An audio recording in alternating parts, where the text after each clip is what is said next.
ஏன்பா ரோஹித், உன்னை எங்கெல்லாம் பாத்துறது? ஆர்சிபி, சென்னை எல்லாரும் பிராக்டிஸ் ஆரம்பிச்சிட்டாங்கப்பா. நீ என்ன இங்க வெகேஷன் என்ஜாய் பண்ணிருக்க?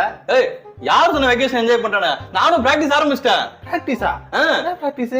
Add practice. வா வந்தியா ரொம்ப கிடில உட்காரு. வா வந்தியா ரொம்ப கிடில உட்காரு. ஏன்பா ஃபர்ஸ்ட் மேட்ச் சென்னை கூடப்பா. ப்ளீஸ்ப்பா புரிஞ்சுக்கோப்பா. ஏப்பா அதான் என் கேப்டன்ஷிப் சரியில்லை அப்படின்னு சொல்லிட்டு என்கிட்ட இருந்து புடுங்கிட்டு சாரி வாங்கிட்டு இன்னொருத்த கொடுத்தீங்களா? அவனாச்சும் ஜெயிச்சுக்கோப்பா. அவன் ஃபர்ஸ்ட் மேட்ச் வர மாட்டானாப்பா. அப்ப என்னை விட அதிகமா காசு கொடுத்து இந்த பும்ரா எடுத்து வச்சிருக்கீங்களா? அவனை வச்சு ஜெயிச்சுக்கோப்பா. ஏன்பா அவர் 2 வாரத்துக்கு வர மாட்டாருப்பா. அதான் ஒவ்வொரு வருஷமும் மறக்காம நம்ம சின்னவரு குட்டி டெண்டுல்கர் எடுத்து வச்சிருக்கீங்களா? அவரை வச்சு ஜெயிச்சுக்கோங்க. ஏப்பா சொல்ற உனக்கே வாய் கூசல. இப்பதான் ஒரு வேர்ல்டு கப் வின் பண்ண.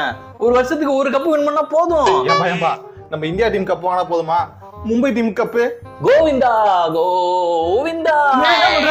இல்லப்பா நம்ம டீம் ஜெயிக்கணும்னு சாமிகிட்ட வேண்டிட்டு இருந்தேன். சரி போனா போது வேணும், நல்ல விஷயம் தான். சரி எப்பதான் பிராக்டிஸ் வருவ? 10 நிமிஷத்துல வந்துருவியா? இன்னும் 10 நாளைக்கு அப்புறம் தான் வருவேன். 10 நாளைக்கு அப்புறம் வரியா? மேட்ச் 5 நாள்ல ஸ்டார்ட் ஆக போகுதுப்பா. இங்க பாரு, இப்பதான் மால்தீவ்ஸ் வெக்கேஷன் முடிஞ்சிருக்கு. அடுத்து அந்தமான் அந்த பக்கம் நிறைய இருக்கு. எப்பா அத வடாபாவ் ரெடியா?